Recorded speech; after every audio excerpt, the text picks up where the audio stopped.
はい、こんにちは。今日はね、設計図やっていきたいと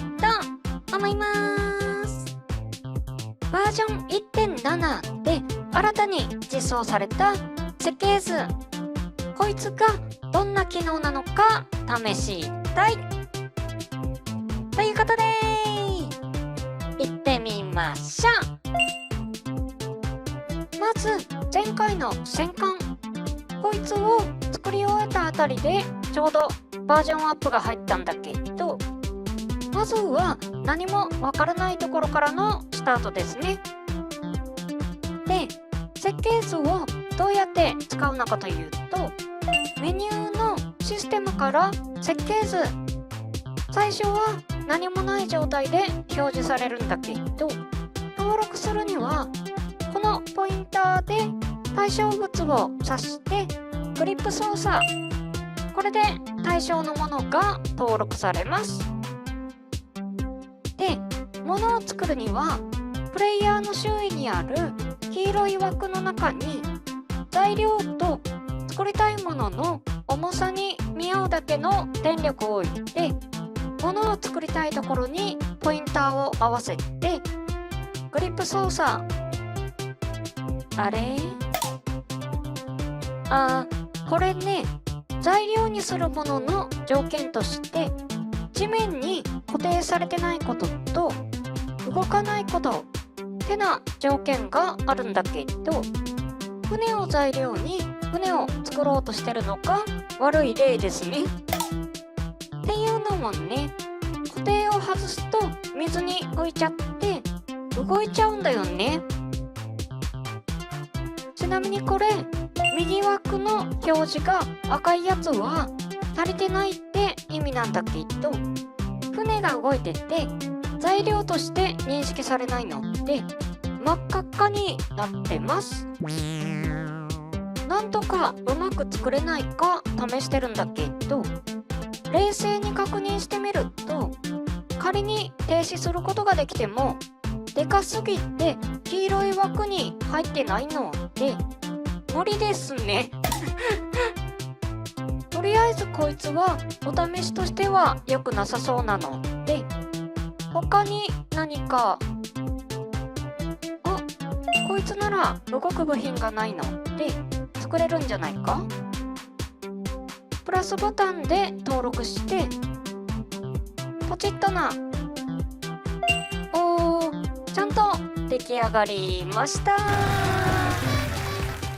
ちょっとね、刀が増えたかと思ってびっくりしてるんだけど、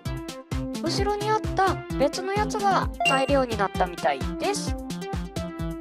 範囲内のどれを材料にするかは指定できないみたいなので、壊れたら困るものは範囲に入れないように注意しましょう。よし、ひとまず使い方は分かったので、ここでこの飛行機を視聴者さんプレゼントで公式ディスコードに登録しちゃいます。このまま登録すると飾り付けの分余計な材料が必要になっちゃうので、軽量プラスチックとかのレア素材は外しときましょうかね。電池も普通に飛ぶだけならこんなにいらないので、作りやすくするために減らしときます。よし、登録は OK。 ついでにちゃんと作れるかどうか確認したいんだけど、こいつを丸ごと材料にするにはちょっと枠に入りきらないかな。一部の部品を外したりして材料が枠に入るようにしていってるんだけど、おかしいな。ベアリングとモーターが材料として認識されないですね。これね、ベアリングが微妙に動いてるみたいで停止してるって認識されないみたいです。外しておいとけば大丈夫なのかな。なんかプルプル動くみたいで安定しなかったりもするみたいなんだけど、停止する瞬間があるみたいで、よし、無事に飛行機を作ることができました。ついでにちゃんと動くかどうかも試しときましょうかね。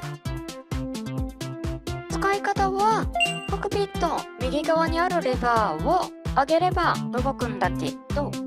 ハンドルについてるベアリングの外輪をホルスターに固定しとくのがおすすめです。バッテリーを減らした分、重量バランスが変わったような気もするんだけど、まあ大きな問題はないんじゃないかな。あと、飾りって言ってた軽量プラスチックも実は垂直尾翼みたいな効果を持ってたので、それがなくなったせいで安定性が悪くなってるかもしんない。まあ気になる方は尾翼を追加したり電池の数を変えたりしていろいろ改造して遊んでみてください。ちなみに私が公開する設計図は自由に改造したり動画に使ったりして大丈夫です。よし、ちょっと着地に失敗したんだけど、ちゃんと飛べることも確認できました。こちらすでに公式ディスコードにアップしてるんだけど、ダウンロードしたファイルを使うにはプリミティアをインストールしたフォルダーのここにダウンロードしたファイルを置いとけばさっきの設計図画面から使えます。この方法で前回お見せしたように人の設計図を使えるわけですね。よし、じゃあここからは設計図を使った小技をやっていきます。まずこの弾がなくなったサブマシンガン、設計図を使って弾のリロードをやってみます。理屈は簡単で、弾を撃った後の銃と弾の材料をもとに弾を撃つ前の銃を作るって話なんだけど、これでいけるか？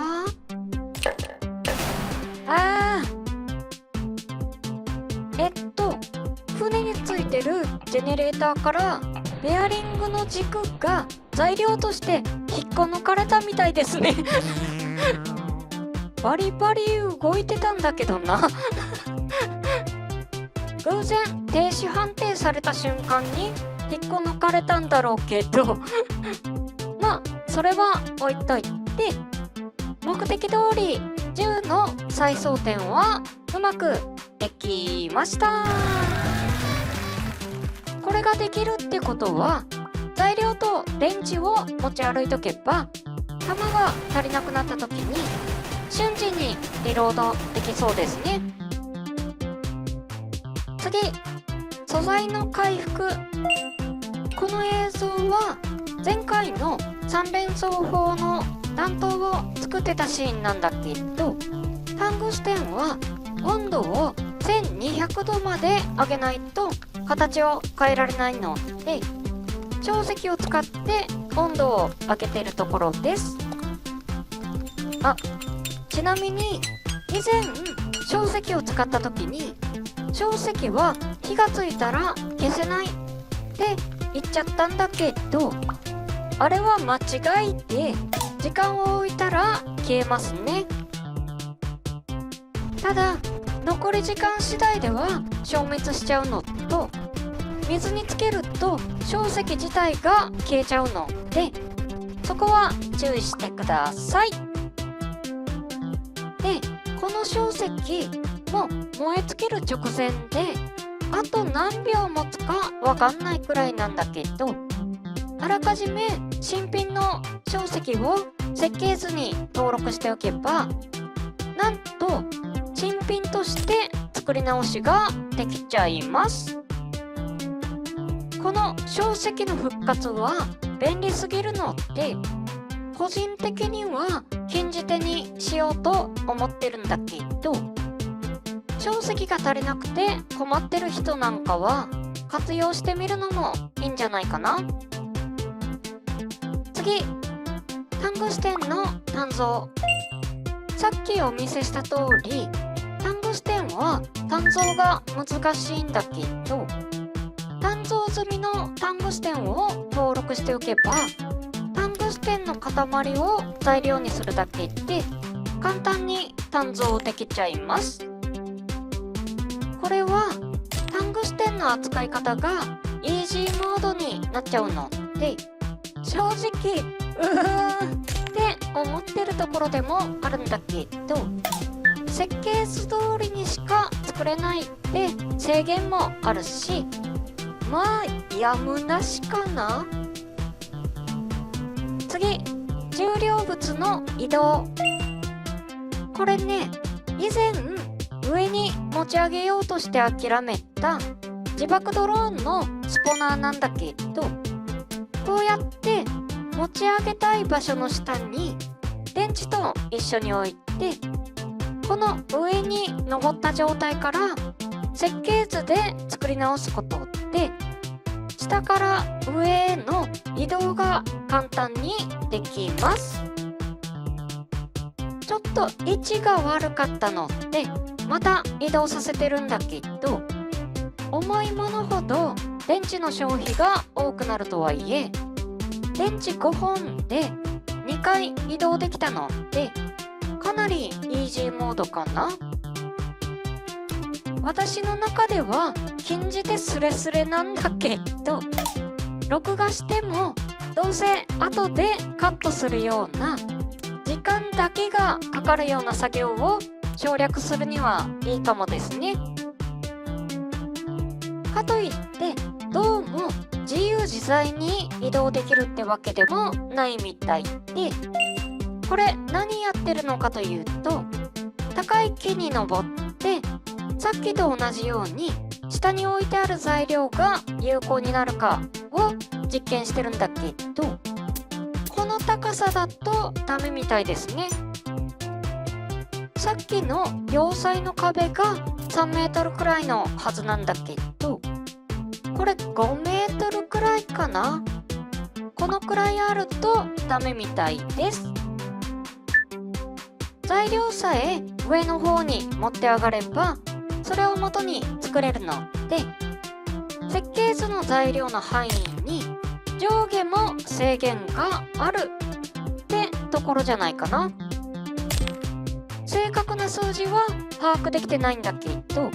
今のところ分かってるのはこのくらいですね。そんな感じでまあいろいろやってみたんだけど、設計図自体実装されたばっかりで他にもいろいろ遊べるかもしれないので、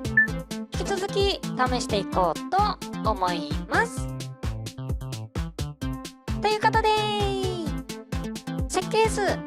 やってみたわけなんだけど、いかがだったでしょうか。正直私は設計図が実装されたら物を作るのが簡単になりすぎてつまんなくなるんじゃないかって心配してたんだよね。まあ実際作ること自体は確かに簡単になっちゃったんだけど、設計図を人とやり取りできるようになって、今までスタンドアローンな世界だったのが人との交流ができるようになったので、そのメリットの方が明らかに大きくって、差し引きとてもいいですね。私もすでに公式ディスコードにいくつか上げてるし、他の人も結構バンバン上げてたりするので、実際に使うもよし、分解して参考にするもよしで、これからも遊びの幅が広がっていくんじゃないかと思います。で、アップデートが入ったので今回の設計図を挟んだんだけど、もともと戦艦用の武器を作るつもりだったので、それをやっていきます。ということで、次回は対艦ロケット砲をやっていきたいと思います。はい、じゃあ今日はこの辺で。バイバーイ。